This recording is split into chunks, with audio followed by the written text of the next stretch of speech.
Hi, it's Allen again with evidence number 29 in the series of 1,000 Evidences for the Church of Jesus Christ of Latter-day Saints.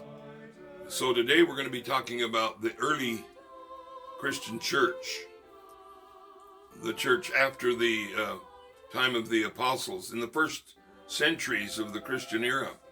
This is a very interesting study. I was able to find out from the research of theologians and scholars and historians that the church in ancient times, the closer we get back to the beginning, the more it resembles the Church of Jesus Christ of Latter-day Saints. In the church today, we have many aspects that were in common with the church in the early years of the Christian era. For instance, the bishop was considered the shepherd over a congregation, and during the meetings, the meetings where they met together and broke bread, the sacramental bread of the sacrament of the Lord's Supper, several of the scholars have come up with the copy of the prayer that was uttered, which is very similar. For instance, O God, the everlasting Father, which is a matter of interpretation, but it's basically the same.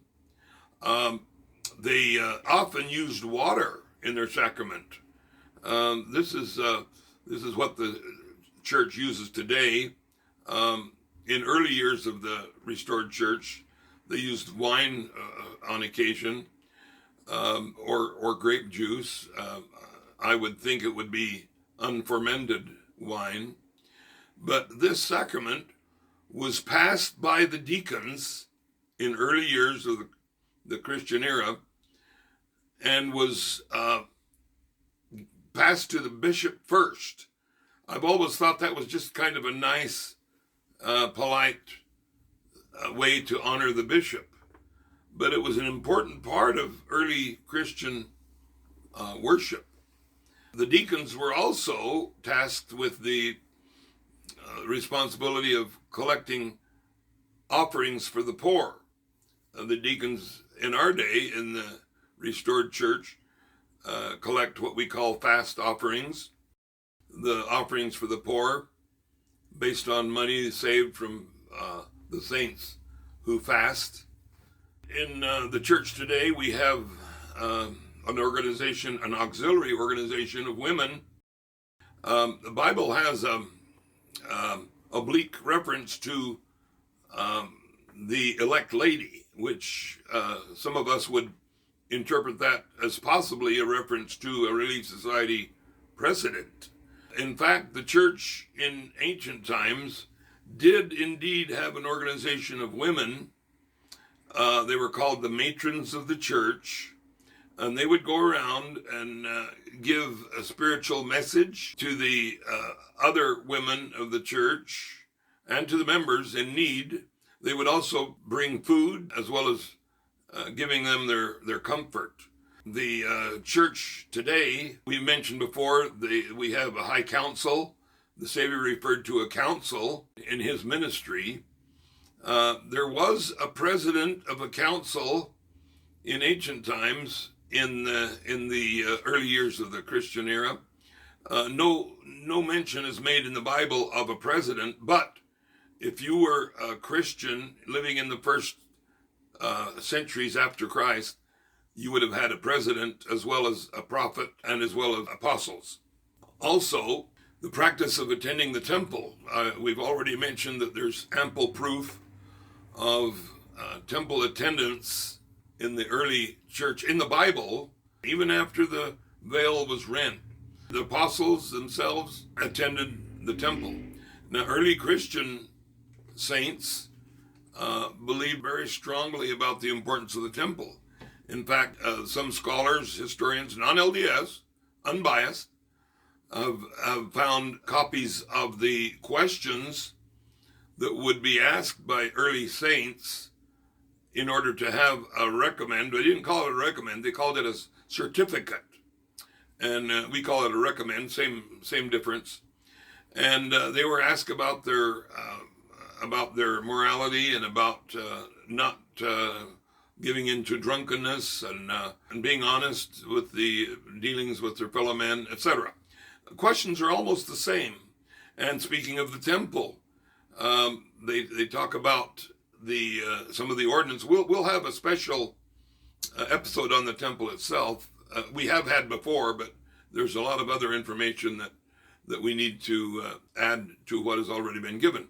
But in the early Christian teaching, they talked about someone at the veil to assist the people that are going through the veil, just as is done with LDS temples. And also, those of you who, whether you're members or not, are able to tour through the temples before the dedication. And in the celestial room is the opposite mirrors on opposite walls, which reflect eternity, a nice way to symbolize eternity. And I've always thought, that's kind of a nice symbolic thing. However, it was part of the early ancient Christian church shortly after the time of Christ. I didn't even know they had mirrors. But they talk about, these scholars have found references to the mirrored chamber where couples are sealed together as man and wife for eternity. And my goodness, with all of these evidences that are mounting, it's obvious that it takes more effort to disbelieve than it does to believe. The church doesn't make a big fuss over these obvious evidences because I think they would like us to exercise faith.